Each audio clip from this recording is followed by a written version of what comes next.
Така, сутринта започва в Орхус, мадафака. Тръгнали сме, най-накрая, ето, тук тръгваме, ще видим къде ще стигнем. Ето мене много красиво тази сутрин.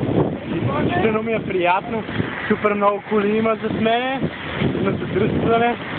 Нещо става. Купъра ми е изключително красив. Много красив, голем, се види, пада постоянно. Ето сестра ми, тя е един страхотен турист, за пример, с голем куфър, раничка, с светоотразител, което е много важно. И това ще бъде първото видео, качено в YouTube и в Facebook. Страхотно. Ден е много страхотен, много съм щастлив. Изключително се радвам, че си тръгвам и се махам. Така ли е хубавия ми живот? Ето, вижте автобусчето.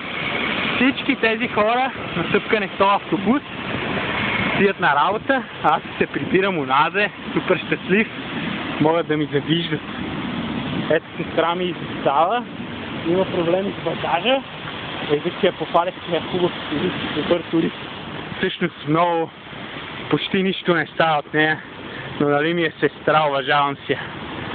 Ето, тук за мен едно колездачета мина, много хора се използват колелета, вижте се, предполагам много добре.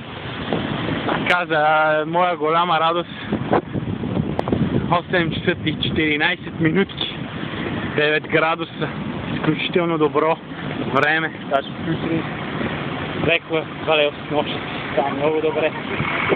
И сестра ми каза, че хората ме гледат и ставам смешен, верно е. Сестра ми каза, че имаме автобус, трябва бързо, супер много, и аз това правя. Супер щастлив съм, сестра ми застава зад мене, както е виждате, сега един боен лича с този куфър. Ето, Велико кръстовище.